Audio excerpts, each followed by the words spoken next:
Assalamualaikum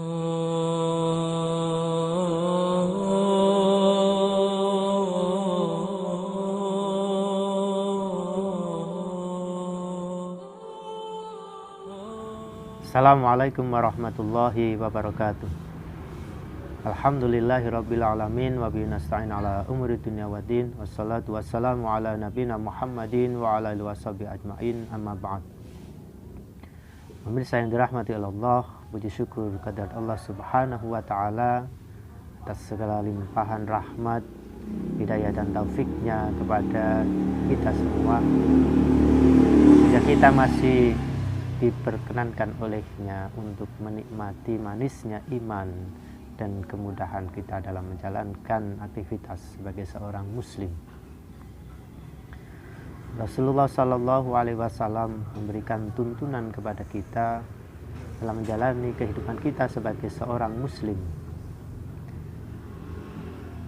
Dalam sabdanya yang diriwayatkan oleh Abu Darda radhiyallahu anhu, Rasulullah Shallallahu Alaihi Wasallam bersabda, ittaqillaha haitsuma kunta wa atbi'is sayyi'atal hasanata tamhuha wa khaliqin nasa bi khuluqin hasanin. Rawahu Tirmidzi. Bertakwalah kalian kepada Allah kapanpun dan dimanapun berada. Iringilah perbuatan buruk dengan perbuatan kebaikan yang pahalanya bisa menghapus dosa perbuatan buruk tersebut. Berakhlaklah kepada manusia dengan akhlak yang baik. Hadis riwayat At-Tirmidzi. Dalam hadis tersebut di atas, Rasul memerintahkan kepada kita untuk menjalin hubungan yang baik kepada Allah, kepada diri kita sendiri, dan kepada sesama manusia. Kemudian kita mengenalnya dengan adab-adab dalam Islam. Adab yang pertama adalah adab kepada Allah Subhanahu wa ta'ala, yakni kita diperintahkan untuk bertakwa kapanpun dan dimanapun kita berada. Takwa dimaknai dengan menjalankan perintah-perintah Allah dan menjauhi larangan-larangannya. Perintah Allah yang kita jalankan ini harus kita laksanakan dimanapun kita berada, kapanpun. Di saat kita berada di sendirian maupun berada dalam kehidupan sosial. Takwa melandasi semua aktivitas kita selama hidup kita di dunia. Sehingga dengan berusaha menjadi pribadi yang takwa ini, Allah akan menjadikan kita manusia yang mulia di sisinya. Kemudian yang kedua, wa'atbi'is sayyi'atal hasanata tamhuha, yakni mengiringi kejelekan yang kita lakukan dengan melakukan perbuatan baik, yang mana dengan perbuatan baik ini kita berharap mampu menghapus dosa-dosa yang kita lakukan dari perbuatan jelek. Kita harus menyadari bahwa manusia adalah tempatnya salah dan lupa. Karena kesalahan itu terkadang kita lakukan dengan sengaja ataupun tidak sengaja.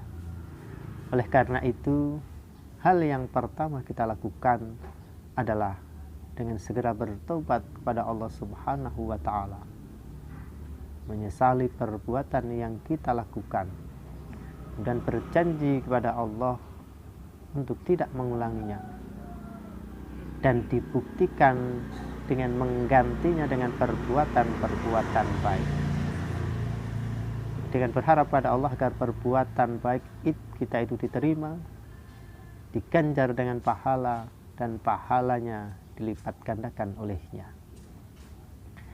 Kemudian yang ketiga, bergaul atau berakhlak pada sama manusia.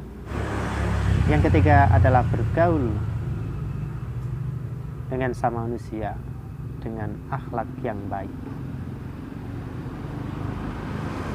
Hubungan kita terhadap sesama manusia merupakan sebuah keniscayaan dalam kehidupan sosial di sekitar kita.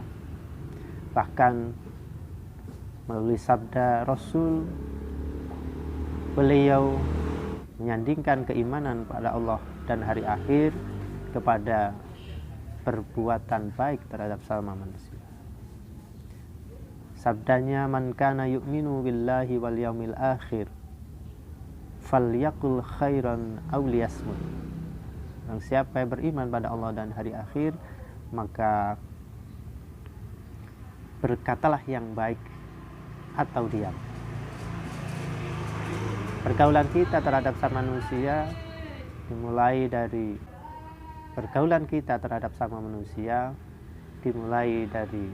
bagaimana cara kita bertutur. Ketika kita belum bisa bertutur dengan kata yang baik yang mungkin akan menyakiti hati seorang, maka lebih baik kita diam. Kemudian Rasul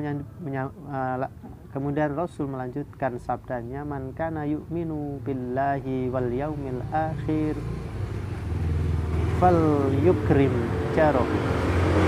Siapa yang beriman pada Allah dan hari akhir, maka muliakanlah tetangganya. Tetangga adalah orang yang sangat kita butuhkan dalam kehidupan kita.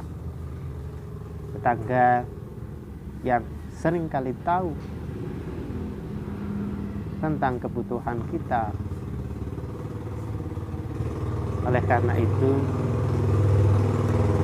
dalam masa-masa kita dicoba oleh Allah berupa hadirnya virus COVID-19 yang mungkin memberikan dampak